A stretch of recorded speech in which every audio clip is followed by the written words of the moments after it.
സ്വാഗതം. ഞാൻ അമ്മു. ഇന്ന് നമ്മൾ തയ്യാറാക്കാൻ പോകുന്നത് രുചികരമായിട്ടുള്ള ഒരു പപ്സിന്റെ റെസിപ്പിയാണ് കേട്ടോ. എഗ് പപ്സ് ആണ് നമ്മൾ തയ്യാറാക്കുന്നത്. ഇതുപോലെ നമ്മൾ കഴിഞ്ഞ പ്രാവശ്യം ഒരു ഷവർമ കാണിച്ചായിരുന്നു. പറാത്തയിൽ എങ്ങനെയാണ് ഷവർമ ചെയ്തെടുക്കുന്നതെന്ന് നല്ല റെസ്പോൺസ് ആയിരുന്നു. അതിന് ഒത്തിരി സന്തോഷമുണ്ട്. അപ്പോൾ ഇന്ന് നമ്മൾ ചെയ്യാൻ പോകുന്നത് അതുപോലെ രുചികരമായിട്ടുള്ള ഒരു എഗ് പപ്സ് ആണ്. എഗ് പപ്സ് ഇഷ്ടമല്ലാത്ത ആരുമില്ല. എന്നാൽ അതിന്റെ പേസ്ട്രി നമുക്ക് വീട്ടിൽ തയ്യാറാക്കാൻ വളരെയധികം ബുദ്ധിമുട്ടാണ്. അപ്പോൾ നമുക്ക് ഈ പറാത്തയുടെ പേസ്ട്രി കൊണ്ട് തന്നെ എങ്ങനെയാണ് എഗ് പപ്സ് തയ്യാറാക്കുന്നതാണ് കാണിക്കുന്നത്. അപ്പോൾ നമുക്ക് നോക്കാം എങ്ങനെയാണ് തയ്യാറാക്കിയെടുക്കാൻ ആവശ്യമുള്ള ചേരുവകൾ എന്തൊക്കെയാണെന്ന് നോക്കാം. അപ്പോൾ അതിനായിട്ട് ആദ്യം വേണ്ടത് നമുക്ക് ഫ്രോസൺ പറാത്തയാണ്. ഫ്രോസൺ പറാത്ത ഇപ്പോൾ നമ്മുടെ നാട്ടിലൊക്കെ ആണെങ്കിൽ അവൈലബിൾ ആണ്. വളരെ ടേസ്റ്റിയാണ് കേട്ടോ ഇത് തയ്യാറാക്കി എടുക്കുമ്പോൾ. അപ്പോൾ ഈ പറാത്ത ഡഫ് വെച്ചിട്ടാണ് നമ്മൾ തയ്യാറാക്കി എടുക്കുന്നത്. ഇനി വേണ്ടത് പച്ചമുളകാണ്. ഒരു 4 പച്ചമുളക് വേണം. എരിവെല്ലാം നിങ്ങളുടെ ഇഷ്ടം അനുസരിച്ചിട്ടാണ്. പപ്സിനൊന്നും അധികം എരിവ് വേണ്ട. പിന്നെ ഇഞ്ചി വെളുത്തുള്ളി പേസ്റ്റ് വേണം, ഓരോ സ്പൂൺ വെച്ച്. പിന്നെ വേണ്ടത് സവാളയാണ്. അതിപ്പോൾ 1 കപ്പോളം സവാള അരിഞ്ഞു വെച്ചിട്ടുണ്ട്. പിന്നെ തക്കാളിക്ക് പകരം എടുക്കുന്നത് ടൊമാറ്റോ കെച്ചപ്പാണ്. ടൊമാറ്റോ കെച്ചപ്പ് വെക്കുമ്പോൾ കുറച്ചുകൂടെ ടേസ്റ്റ് കൂടുതലാണ് കേട്ടോ. പിന്നെ വേണ്ടത് പൊടികളാണ്. അപ്പോൾ അതിന് വേണ്ടിയിട്ട് കാശ്മീരി മുളക് പൊടി 1 സ്പൂണ്, അതുപോലെ പെരിഞ്ജീരകം നമുക്ക് സാധാ പെരിഞ്ജീരകമായിട്ട് തന്നെ എടുക്കാം, പൊടിയായിട്ടല്ല എടുക്കുന്നത്. പിന്നെ വേണ്ടത് കാശ്മീരി മുളക് പൊടി 1 സ്പൂണ്, അതുപോലെ കുരുമുളക് പൊടി 1 സ്പൂണ്, പിന്നെ മഞ്ഞൾപ്പൊടി വേണം, പിന്നെ ഗരം മസാല പൊടി വേണം. അപ്പോൾ ഇത്രയും പൊടികൾ മതിയാകും. പെട്ടെന്ന് നമുക്ക് രുചികരമായിട്ടുള്ള എഗ് പപ്സ് തയ്യാറാക്കിയെടുക്കാം. ഇനിയിപ്പോൾ നമുക്ക് ഓനിയൻ മസാല തയ്യാറാക്കാം. അതിനായിട്ട് ഞാനൊരു പാനിലേക്ക് ഓയിൽ ഒഴിച്ചു കൊടുക്കുകയാണ്. ഇപ്പോൾ ഓയിൽ ചൂടായി നമുക്കിതിലേക്ക് പെരിഞ്ജീരകം ഇട്ട് കൊടുക്കാം. 1 സ്പൂണോളം പെരിഞ്ജീരകമുണ്ട്. 4-5 പച്ചമുളക് നെടുകെ കീറിയതാണ്.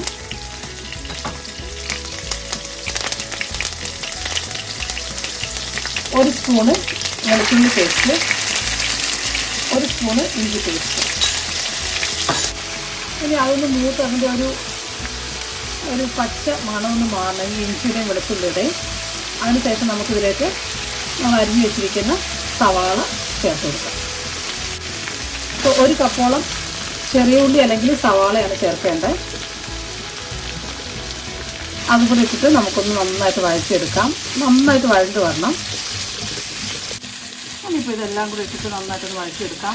വേണമെന്നുണ്ടെങ്കിൽ ഈ സമയമാകുമ്പോൾ ഒരല്പം ഉപ്പിട്ട് കൊടുക്കാം കേട്ടോ. അങ്ങനെയാണെങ്കിൽ എല്ലാവർക്കും അറിയാവുന്നത് പോലെ തന്നെ പെട്ടെന്ന് വഴണ്ട് വരും.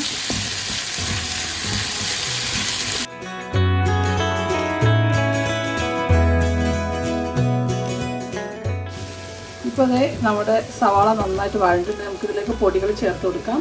ഞാനിപ്പോൾ ചേർക്കുന്നത് ഒരല്പം മഞ്ഞൾപ്പൊടിയാണ്.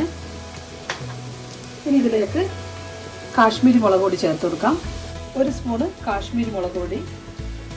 പിന്നെ വേണ്ടത് ഒരല്പം, ഒരു 1/4 ടീസ്പൂണ് കുരുമുളകിൻ്റെ പൊടി, ഒരല്പം ഗരം മസാലയാണ്. അതിപ്പോൾ 1 സ്പൂൺ ഇട്ടാലും മതിയാകും. പൊടികളെല്ലാം കൂടെ ചേർത്ത് ഒന്ന് നന്നായിട്ട് വഴറ്റിയെടുക്കാം. അപ്പോൾ നല്ലൊരു മണമാണ് ഈ നമ്മുടെ ഈ ഗരം മസാലയുടെ അതുപോലെ കുരുമുളകിൻ്റെ ഒക്കെ ഒരു നല്ലൊരു മണമാണ്. ഇത് നമുക്കിതിലേക്ക് നമ്മുടെ ടൊമാറ്റോ കെച്ചപ്പ് ചേർത്ത് കൊടുക്കാം. ഞാനിപ്പോൾ 2 സ്പൂണ് ടൊമാറ്റോ കെച്ചപ്പ് ചേർത്ത് കൊടുക്കാൻ പോവാണ്.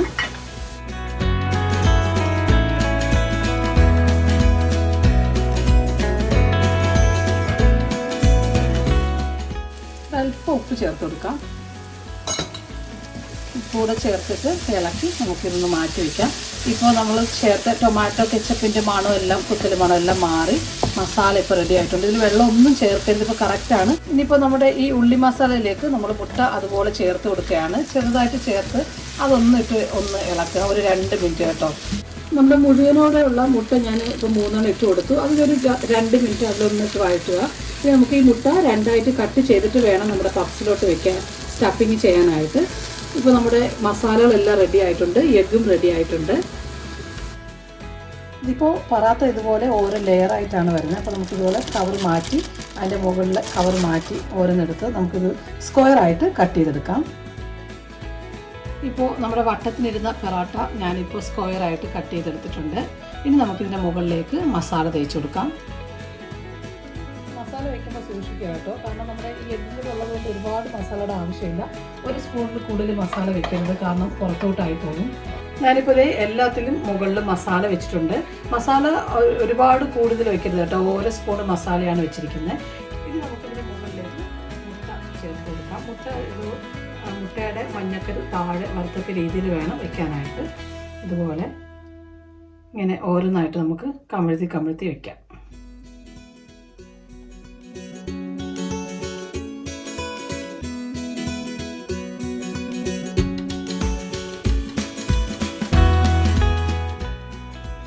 ഇപ്പോൾ നമ്മൾ എല്ലാം റെഡിയാക്കി വെച്ചിട്ടുണ്ട്. കോണോട് കോണ് ചേർത്തിട്ടാണ് മടക്കേണ്ടത്. അത് കുഴപ്പമില്ല, നിങ്ങൾ ചെയ്ത് വരുമ്പോൾ തന്നെ കറക്റ്റായി വരും. ഇനി നമുക്ക് ഒരു മുട്ട പൊട്ടിച്ച് അത് നന്നായിട്ടൊന്ന് ബീറ്റ് ചെയ്തതിന് ശേഷം നമുക്ക് അത് ഇതിൻ്റെ മുകളിലേക്ക് ഒന്ന് അപ്ലൈ ചെയ്തതിന് ശേഷം 200 ഡിഗ്രിയിൽ 20 മിനിറ്റ്സ് ആണ് ഇത് ബേക്ക് ചെയ്തെടുക്കാനുള്ളത്. അപ്പോൾ നമുക്ക് ആദ്യം മുട്ട ഒന്ന് ബീറ്റ് ചെയ്തെടുക്കാം.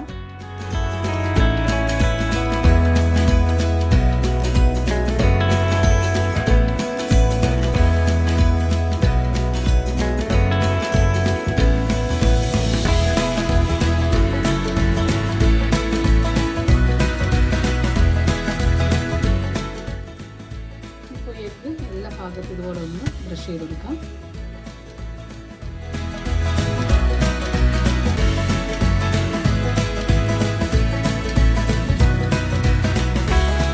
ഇപ്പോൾ നമ്മുടെ ഓവൻ ചൂടായി കിടക്കുകയാണ്. ഇപ്പോൾ ഞാൻ ഓവൻ്റെ അകത്തോട്ട് വെച്ചു. ഇനിയിപ്പോൾ ഒരു 20 മിനിറ്റ്സ് നമുക്കതൊന്ന് നന്നായി ബ്രൗൺ നിറം ആകുന്നവരെ, ഒരു ഗോൾഡൻ ബ്രൗൺ ആകുന്നവരെ കുക്ക് ചെയ്തെടുക്കാം. അപ്പോൾ നമുക്കൊന്ന് തുറന്ന് നോക്കാം. നമ്മുടെ പപ്സ് ഇത് റെഡി ആയിട്ടുണ്ട്. നമുക്കതൊന്ന് പുറത്തെടുക്കാം.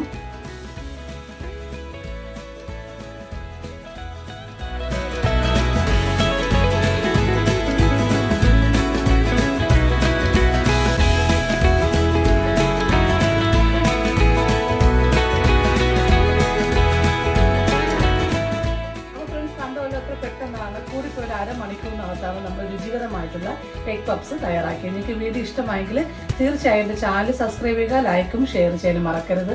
മറക്കാതെ ബെല്ലൈക്കൻ അമർത്തെങ്കിൽ നോട്ടിഫിക്കേഷൻ സമയത്ത് കിട്ടുകയുള്ളൂ. അപ്പോൾ മനോഹരമായ മറ്റൊരു വീഡിയോയുമായി കാണുന്ന എല്ലാവർക്കും thank you so much. Thank you for watching. Keep watching Ammu's kitchen.